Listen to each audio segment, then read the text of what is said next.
Okay okay okay.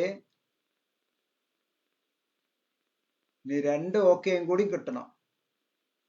അപ്പോഴാണ് 66%. ഒരു okay, ഇനി ഒരു ഓക്കെയും കൂടി വന്നാൽ നമുക്ക് ഓക്കെ ഓക്കെ. അപ്പൊ ടൈറ്റിൽ എഴുതിക്കോളൂ. Okay okay okay okay okay, സമ്മതിച്ചു എല്ലാരും. Okay okay. Title component bar diagram. Component bar diagram.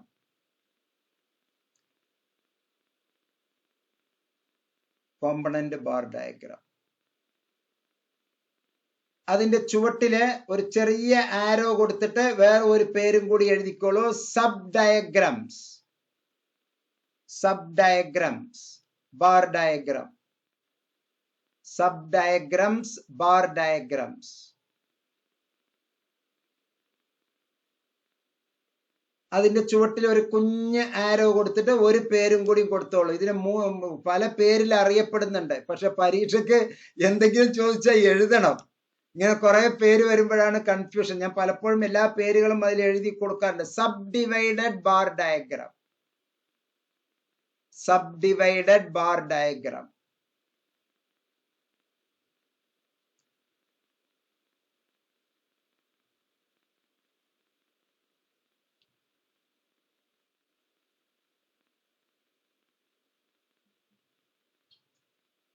Okay.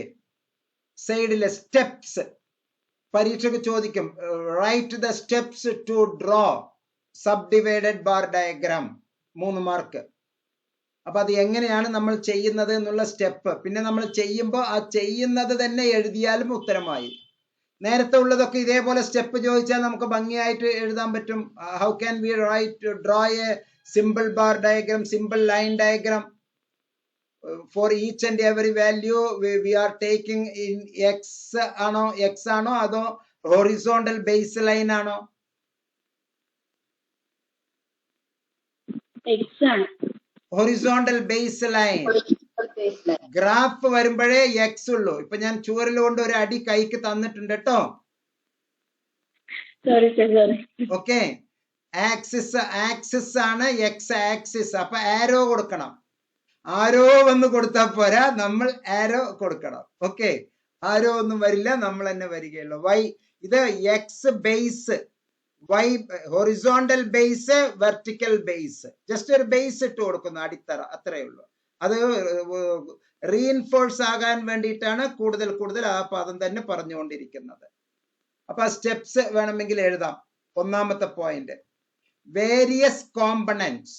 അതായത് 2 component, 3 component, 1 division, 2 division, 3 division, 3 divided. Okay. Various components in each bar. ഓരോ ബാറിലായിരിക്കും ഈ വേരിയസ് കോമ്പണന്റ്, ഒരു ബാറിൽ തന്നെ. അപ്പൊ ഇങ്ങനെ ഓർത്താൽ മതി. നമ്മൾ പ്രപഞ്ചം നമ്മെ മനോഹരമായിട്ടാണ് സൃഷ്ടിച്ചിരിക്കുന്നത്. ഇത് ഒരു കോമ്പണന്റ്, ഇത് വേറെ ഒരു കോമ്പണന്റ്, ഇത് മറ്റൊരു കോമ്പണന്റ്. എത്ര മനോഹരമായി. ഇതിന് ബ്ലാക്ക് ബോർഡ് വേണോ? ഇത് ഒരു കോമ്പണന്റ്, ഇത് മറ്റൊരു കോമ്പണന്റ്, ഇത് മറ്റൊരു component. Sub divided bar diagram. ഇത്രയേ ഉള്ളൂ. Sub divided bar diagram. Divide ചെയ്തു, ഡിവൈഡ് ചെയ്തു, ഡിവൈഡ് ചെയ്തു. Total sale, total sale. Okay. ഇത് കഴിഞ്ഞ ആഴ്ച, ഇന്ന് അല്ലെങ്കിൽ മിനിഞ്ഞാന്ന് വിറ്റത്, ഇത് ഇന്നലെ വിറ്റത്, ഇത് ഇന്ന് വിറ്റത്, ഇന്ന് വൈകുന്നേരം, ഈ 3 ദിവസം വിറ്റത്. സിമ്പിളായി കിട്ടി.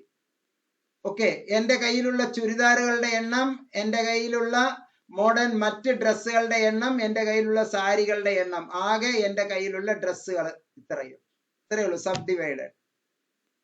കഴിഞ്ഞ മാസം ഉണ്ടായ ചെലവ്, അതിനു മുമ്പത്തെ മാസം ഉണ്ടായ ചെലവ്, അതിനു മുമ്പത്തെ മാസം ഉണ്ടായ ചെലവ്, കഴിഞ്ഞ ക്വാർട്ടറില് ആ 3 മാസം ഉണ്ടായ ചെലവ്, ഇത്രയും. Sub divided. അത്രയേ ഉള്ളൂ. അതാ ഇപ്പൊ പറഞ്ഞത്. Various components, 1 component, another component, another components in each bar. ഓരോ ബാറിലും ഷുഡ് ബി കെപ്റ്റ്. അത് കീപ്പ് ചെയ്യുന്നു. ഇൻ സെയിം ഓർഡർ, ഒരേ ഓർഡറില്. ഇത് വേറെ ഒന്ന്, ഇത് വേറെ സബ് ഡിവൈഡഡ്. ഓക്കെ. ഇത് വേറെ സബ് ഡിവൈഡ്. അടുത്ത് ചേർത്തി വെച്ചാൽ മൾട്ടിപ്പിൾ, അകത്തി വെച്ച് ഭംഗിയായിട്ട് കൊടുത്താൽ ഇത് രണ്ടും ഇങ്ങനെ ഒരു ബേസ് ലൈനില് ഇങ്ങനെ കൊടുത്തു രണ്ടെണ്ണം. ഓക്കെ, അല്ലെങ്കിൽ ഇങ്ങനെ 4 എണ്ണം കൊടുത്തു, അല്ലെങ്കിൽ ഇങ്ങനെ 4 എണ്ണം കൊടുത്തു. 4 സബ് ഡിവൈഡഡ് കിട്ടിയില്ലേ? സബ് ഡിവൈഡഡ് ബാർ ഡയഗ്രാം 4 എണ്ണം, അല്ലെങ്കിൽ ഇങ്ങനെ കൊടുത്തു, ഒന്ന് അങ്ങനെ, ഒന്നിങ്ങനെ, ഒന്നിങ്ങനെ, ഒന്നങ്ങനെ. ഓക്കെ, ഡിവൈഡ് ചെയ്ത് കൊടുത്തിട്ട് അത്രയേ ഉള്ളൂ ഈ sub divided bar diagram.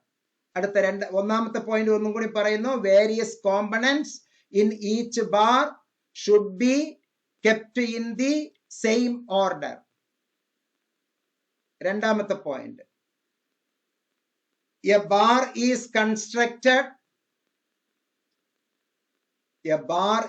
constructed on the line with its ITS, its height equivalent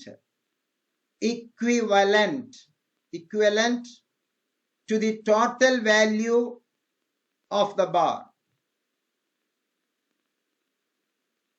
total value ആണ് total height. Total value, total height. കഴിഞ്ഞ 3 ദിവസത്തെ ചെലവ് മൊത്തം, ഇത് മിനിഞ്ഞാന്നത്തെ ചെലവ്, ഇന്നലത്തെ ചെലവ്, ഇന്നത്തെ ചെലവ്, ടോട്ടൽ ചെലവ്. ടോട്ടൽ ആണ് ടോട്ടൽ ഹൈറ്റ്. പിന്നെ അതിന്റെ അകത്ത് സബ് ഡിവൈഡഡ്, ഒരേ ലെങ്ത്തിൽ, ഒരേ പീരിയഡില്, same order. A bar is constructed on the line with its height equivalent to the total value of the bar. Third point, a common arrangement, ഒരേ arrangementലെ equidistance എഴുതണ്ട. A common arrangement is that of presenting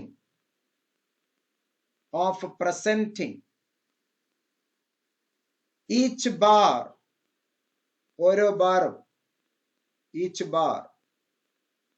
A common arrangement is that of presenting each bar in the order of magnitude. Magnitude അളവ്, എത്ര height എത്ര width എന്നുള്ളതിന് 2 height width പറയുന്നതിന് പകരം magnitude അളവ്. A common arrangement is that of presenting each bar in the order of arrangement. Sorry, in the order of magnitude, not arrangement. ഒന്നും കൂടി വായിക്കാം.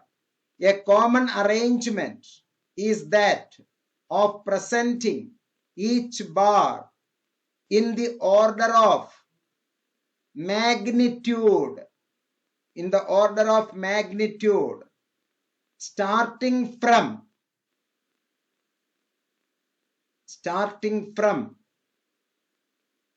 the largest component,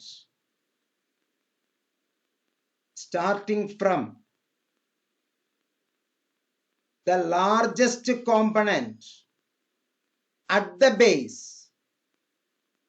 ഈ വരച്ചിരിക്കുന്നതിലെ ഏറ്റവും വലുത് താഴെ, പിന്നെ അടുത്ത വലുത് മേലെ, പിന്നെ അടുത്ത വലുത് മേലെ, ആദ്യത്തതില്. പിന്നെ അത് ഓർഡർ എങ്ങനെ വന്നാലും കുഴപ്പമില്ല. അപ്പൊ കാണാൻ ഒരു ചന്തത്തിന് വേണ്ടി, നിർബന്ധമൊന്നും ഇല്ല കേട്ടോ, അങ്ങനെയൊന്നും ചെയ്തോളണം എന്ന് നിർബന്ധമൊന്നുമില്ല. കാണാൻ ഒരു ചന്തത്തിന് വേണ്ടി നമ്മൾ പറയുന്നു എന്ന് മാത്രം. പിന്നെ പോയിന്റ് ഒരു 4 എണ്ണം തേക്കണ്ടേ, 4 മാർക്ക് കിട്ടണ്ടേ. ഒരു പോയിന്റ് എഴുതിയാൽ 1 മാർക്കേ കിട്ടും. അപ്പൊ എന്തെങ്കിലും ഒരു 4 പോയിന്റ് എഴുതി വെക്കുക. അതാണ് അതിന്റെ പിന്നിലെ ഒരു base. Magnitude starting from the largest component at the base of the bar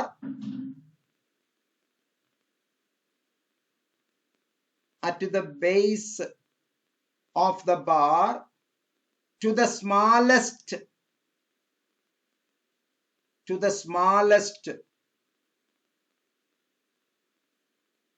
at the end.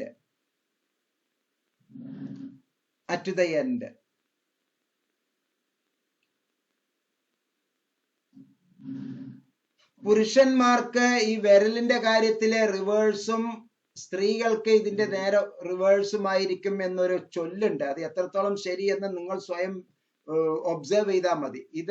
ഇതിനേക്കാൾ വലുതാണ് പുരുഷന്മാർക്ക്, പക്ഷെ സ്ത്രീകൾക്ക് ഇവിടെ ചെറുതായിരിക്കാം എന്നൊരു പ്രയോഗമുണ്ട് NLP-യിൽ. അത് എത്രത്തോളം ശരിയെന്ന് നിങ്ങൾ ടെസ്റ്റ് ചെയ്താൽ മതി.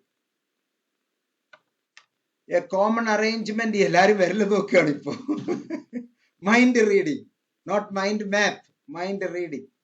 A common arrangement is that of presenting each bar in the order of magnitude, starting from the largest component at the base of the bar to the smallest at the end.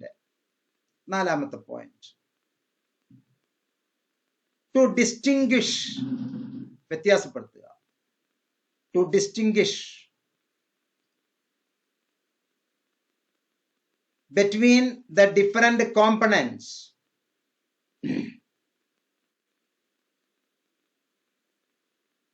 To distinguish between the different components. ഇപ്പൊ തിരിച്ചറിയാൻ വേണ്ടി, ഓരോ component തിരിച്ചറിയാൻ വേണ്ടി, to distinguish between the different components,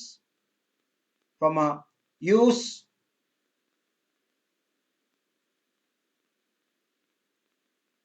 different colors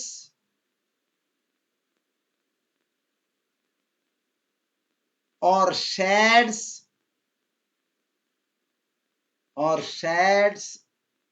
നമ്മളിപ്പോ ഈ വരച്ച ഈ ബ്ലാങ്കും ലൈനും ഈ ക്രോസ് ആയിട്ട് കൊടുത്തതൊക്കെ കളറാണോ, ഷേഡാണോ, വേറെ എന്തെങ്കിലും സംഗതിയാണോ?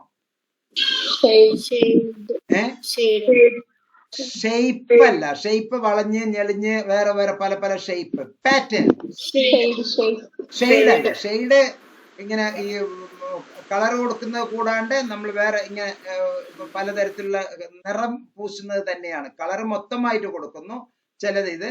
ഇത് പാറ്റേൺ. ഇതൊക്കെ ഓരോ പാറ്റേൺ. ഇങ്ങനെ കൊടുക്കുന്നത്, ഇങ്ങനെ കൊടുക്കുന്നത്, ഇങ്ങനെ കൊടുക്കുന്നതൊക്കെ പാറ്റേൺ. ജോമെട്രിയിൽ ഉപയോഗിക്കുന്ന വ്യത്യസ്ത വാക്കുകൾ. Okay. Colours or shades or patterns. To distinguish between the different components, use different colors or shades or patterns. Question.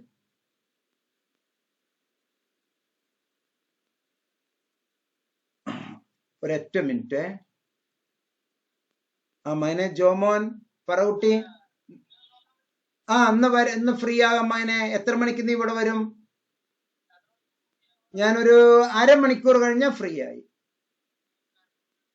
അല്ല, ഇങ്ങോട്ട് വന്നോളൂ, വണ്ടിയിൽ ഇങ്ങോട്ട് വന്നോ, നമുക്ക് ഒന്നിച്ച് പോകാം. Okay, thank you.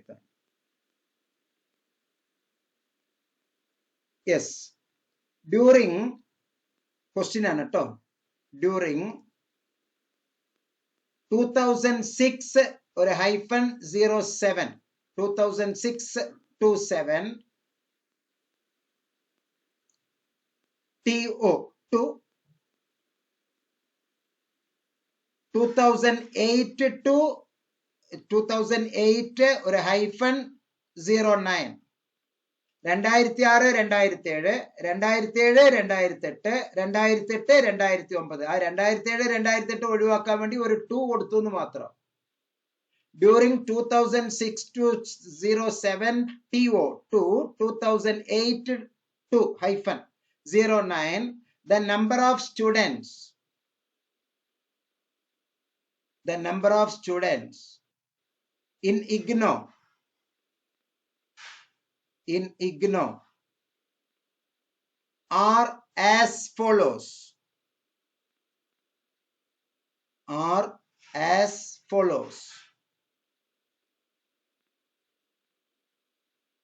Full stop. Represent the data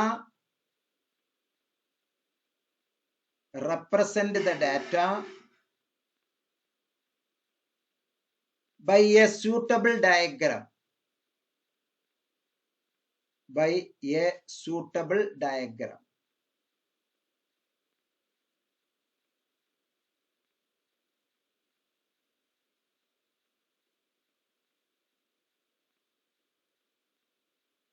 I can read once more.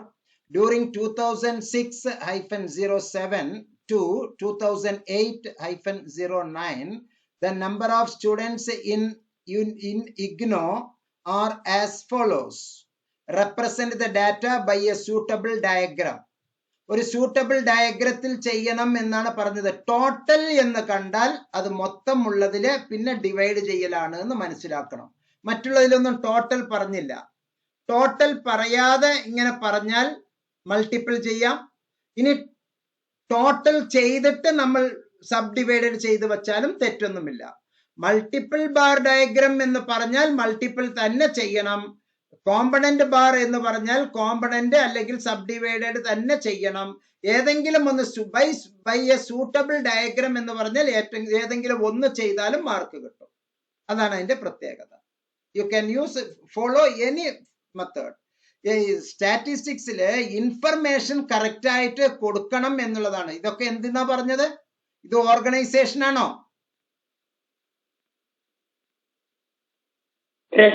Presentation. നമ്മൾ ഓർഗനൈസ് ചെയ്തിട്ടാണ് ഈ പട്ടിക നമ്മുടെ കയ്യിൽ കിട്ടിയത്.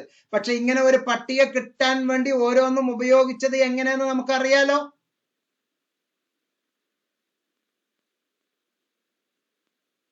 അറിയാമോ? ഇതിന്റെ ഒക്കെ ബേസ് ഡാറ്റയ്ക്ക് എന്താണ് പേര്? Collection of data. Collection of data. ഇങ്ങനെ കളക്ട് ചെയ്ത് നമുക്ക് കിട്ടിയ ബേസ്, അടിസ്ഥാനപരമായ ആ ഡാറ്റയ്ക്ക് എന്താണ് പേര്? അത് primary method, secondary source, tertiary source. ആദ്യമായിട്ട് കിട്ടിയ ഡാറ്റ റോ ഡാറ്റ. അതിന് നമ്പർ 1, നമ്പർ 2, നമ്പർ 3 എന്ന് പേര് കൊടുത്താൽ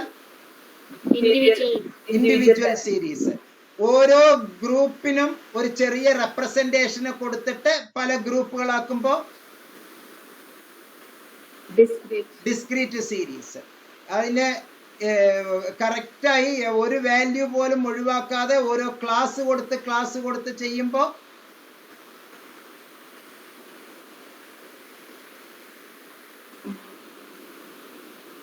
ഓരോ ക്ലാസ് കൊടുത്ത് ചെയ്യുമ്പോൾ ഉത്തരം കണ്ടിന്യൂസ് സീരീസ്. ഓക്കെ, എല്ലാവർക്കും ING സ്കോർ.